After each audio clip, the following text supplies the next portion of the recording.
There is a question that transcends cultures, eras, and civilizations. A question that no scientific advancement has managed to silence. A question that, sooner or later, knocks on the door of every human being, rich or poor, believer or skeptic, young or old, about the day that no one can avoid. What happens when we die? Stop for a moment and be honest with yourself. You may avoid thinking about it in your daily life, distracted by work, bills, goals, and entertainment. But death is the only appointment that no one can cancel. And the most intriguing thing is not the fact that we die. It's what comes after. C.S. Lewis wrote something that should deeply disturb us. If I find in myself a desire that no experience in this world can satisfy, the most probable explanation is that I was made for another world. What if he's right? What if death isn't the end, but just a comma? Today, in this video, we're not going to treat death as a taboo, nor as a morbid topic, but as an inevitable and profoundly spiritual transition, exactly as the Bible describes. Before continuing, please like and subscribe to the C.S. Lewis Mastery channel, because today's content can change the way you live now, not just how you face the end. Throughout this video, we will walk together through the first 7 days after death, according to the scriptures, not as empty speculation, but in the light of the Bible, Christian theology, and the profound reflections that C.S. Lewis developed on eternity, heaven, hell, and hope. And let me be clear from the start, this isn't just about what happens after you die, it's about how you are living today. Lewis said, every choice we make brings us a little closer to heaven, or a little closer to hell. Maybe you've never thought about it that way. Maybe you believe that death is just the lights going out, or perhaps you are already a Christian, but you have never stopped to reflect on what happens immediately after your last breath. Now imagine with me, the heart stops, the body becomes still, the people around you cry, the clock continues to tick, but you, your soul, do not disappear. The Bible is clear, you are not your body. The body is only a temporary dwelling. The true you, your consciousness, your identity, your essence, continues to live. And here is the point that many ignore. The first 7 days after death are not neutral. They are decisive. They inaugurate an eternal reality. As Christians, we do not believe that the soul wanders, lost or sleeping. The scriptures give us clear glimpses that there is an immediate transition, a spiritual passage that defines the course of eternity. And this transition begins at the exact moment the heart stops. But before we go any further, let me ask you a simple and profound question. If today were your last day, would you know where you would go? C.S. Lewis warned, there are no ordinary people. You never talk to a mere mortal. We are all eternal. The only question is where that eternity will be lived. So stay with me until the end of this video. Not out of curiosity, but out of awareness. Because understanding what happens after death is, in fact, learning how to live before it. There is an instant that none of us can avoid. A silent second, invisible to human eyes, but decisive for eternity. It is the moment right after the last breath, when the body rests and the soul awakens. The Bible is clear in stating that death is not the end of consciousness, but a transition. Paul writes in 2 Corinthians, we are better off away from the body and at home with the Lord. This means that, at the exact moment the heart stops, something continues. You continue. C.S. Lewis expressed this profoundly when he said, you don't have a soul, you are a soul. You have a body. This phrase changes everything, because if you are a soul, then death is not your disappearance, it is merely a change of scenery. Think about something simple with me. Imagine someone taking off heavy clothes after an exhausting day. The body remains there, motionless, but consciousness, that does not disappear. On the contrary, it becomes more awake than ever. The Bible describes death as the tearing of a veil, not as a light going out. Jesus made this clear when speaking to the thief on the cross. Today you will be with me in paradise, in Luke 23:43, not tomorrow, not after a long period of waiting, but today. This shows us that the transition is immediate. There is no neutral state. There is no limbo of indecision. The direction of the soul is defined by the relationship it had with God while still alive. And here comes a truth that many avoid facing. Eternity does not begin after death, it begins now. Death only reveals the direction that was already being silently built. C.S. Lewis wrote something that should make us pause the video for a moment. Every choice we make is transforming us into something that will last forever. Reflect on that. Every thought nurtured, every decision made, every truth accepted or rejected, All of this is shaping who you will be when the body is no longer needed. In the first moments after death, the soul does not enter into confusion. On the contrary, the Bible suggests a level of clarity never experienced here. All that was noise falls silent. The masks fall. The distractions disappear. Only the truth remains. For the Christian, this moment is marked by peace. A peace that does not depend on circumstances, because now there is no longer the weight of time, pain, or fear. It is the fulfillment of the promise. But for those who have rejected this truth, this same instant brings a painful realization that the time to decide is over. And here I need to ask you a direct question and answer honestly, even if only within yourself. If this were your last day, would you be sure of your eternal destiny? Don't answer quickly.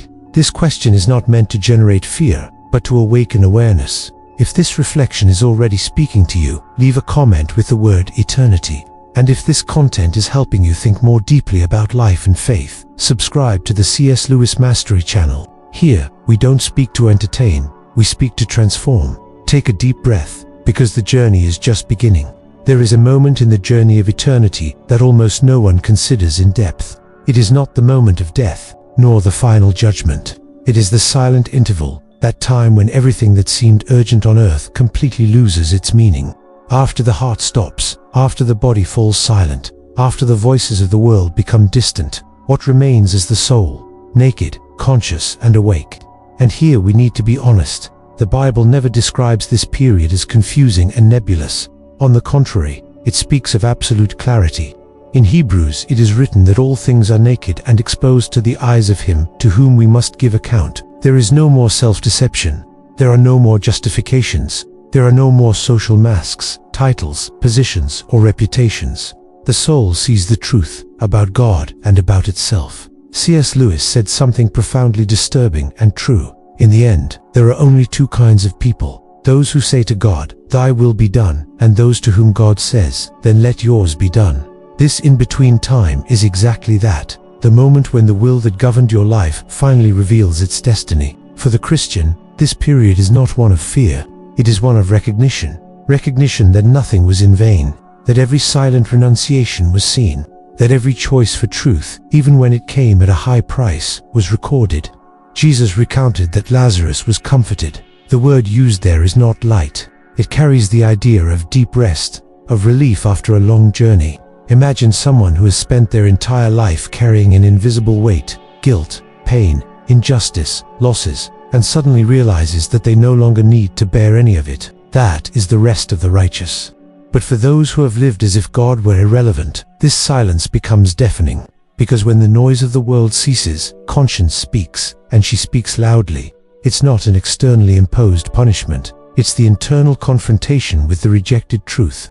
Lewis described hell not only as fire, but as self-isolation, the soul locked inside, unable to love, and unable to receive love. This period reveals something crucial. No one is surprised by eternity. No one arrives there saying, "I didn't know." The soul knows exactly why it is where it is. And here comes a question that cuts through this block like a blade. What are you training your soul to love now? Because what you love governs your choices. And what governs your choices shapes your eternal destiny. Think about everyday life. What occupies your mind when you wake up? What steals your peace?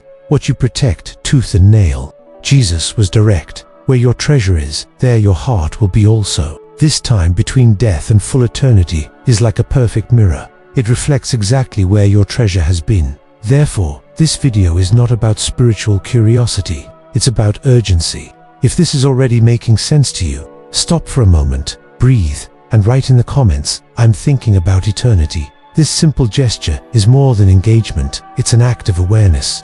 Next, we'll move on to an even more serious point. The moment when choices cease to be concepts and become sentences. Don't go away.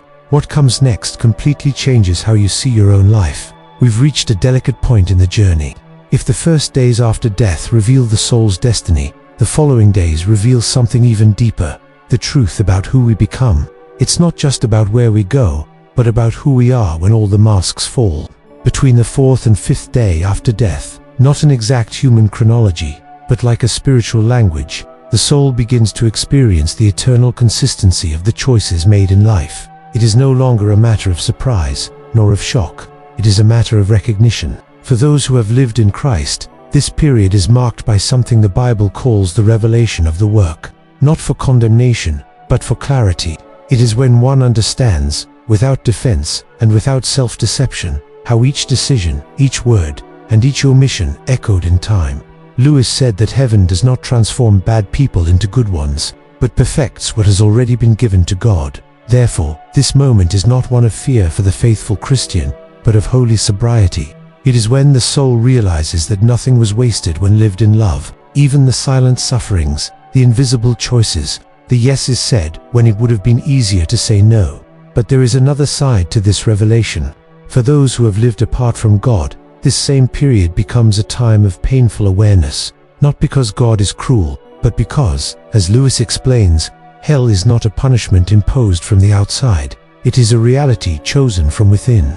Lewis describes hell as a place where the ego finally reigns supreme, and for that very reason, becomes unbearable. At this stage of eternity, the soul realizes that it has spent its entire life postponing the truth, rationalizing choices, believing that it would have time later. But time, now, no longer exists. What exists is the harvest. And here is a truth that few dare to say in the modern world. Eternity does not begin after death. It begins with how you live now. Days 4 and 5 are not just a post-death stage. They are the final mirror of a trajectory. Lewis said that we are, at this very moment, becoming eternal creatures, an immortal horror or an eternal splendor. There is no spiritual neutrality. Every time you choose forgiveness instead of resentment, truth instead of convenience, humility instead of pride, something in you aligns with heaven. And every time you choose the opposite, something solidifies in the opposite direction. This video isn't meant to scare you, but to awaken you, because judgment, as Scripture teaches, is not an unexpected tribunal at the end of time. It is the final confirmation of what we choose to love. And the question that remains, silent and powerful, is this: if your eternity began today, would it look more like heaven, or like distance from God? Next, we'll talk about what C.S. Lewis would call the weight of glory, the moment when eternity ceases to be a concept and becomes ultimate destiny. Stay with us, because what follows doesn't just talk about the end, it talks about the meaning of everything. We've reached the point where this entire journey needs to find meaning.